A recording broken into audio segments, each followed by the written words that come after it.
আমেরিকার food and drug administration এর অনুমোদনে বাজারে আসতে চলেছে এইচআইভির মতো মারণ রোগের ওষুধ। এই নিয়ে আনন্দবাজারে একটি রিপোর্ট বেরিয়েছে, প্রতিবেদন বেরিয়েছে, যেটা আপনারা স্ক্রিনে দেখতে পাচ্ছেন। গবেষকদের অবশ্য দাবি এই ওষুধটি 100% কার্যকর। গবেষণার পর জানা যাচ্ছে মানুষের শরীরে মোট 3টি পর্যায়ে প্রয়োগ করা হয় এই ওষুধটি, কিন্তু এইডসকে কাবু করতে মাত্র 2টি ডোজই যথেষ্ট। আপনারা শুনে অবাক হবেন, ভারতের কোম্পানি ডক্টর রেড্ডি এবং অন্য একটি বিদেশি সংস্থার উদ্যোগে ওষুধটি তৈরি করা হয়েছে। এটির নাম রাখা হয়েছে লেনাক্যাভির। আমাদের দেশে অবশ্য এই ওষুধটি এখনও অনুমোদন পায়নি, শুধুমাত্র আমেরিকার বাজারেই অনুমোদন পেয়েছে এখনও অবধি।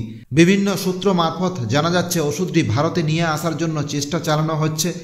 এই ওষুধটি ইঞ্জেকশনের মাধ্যমে দেওয়া হয় এবং 6 মাস অন্তর 2টি ডোজ নিলেই এইডসের ঝুঁকি কমবে।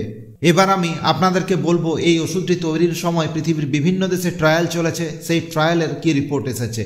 প্রথম যেটি ট্রায়াল হয়েছিল, প্রথম পর্যায়ে আফ্রিকার বিভিন্ন দেশে মোট 2134 জনের উপর ট্রায়াল চালানো হয়েছিল।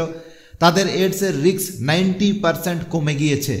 দ্বিতীয় পর্যায়ে আমেরিকা সহ তাদের বিভিন্ন দেশে 2179 জনের উপর ট্রায়াল চালানো হয়েছে, সেখানে পজিটিভ রেজাল্ট এসেছে 99.9%।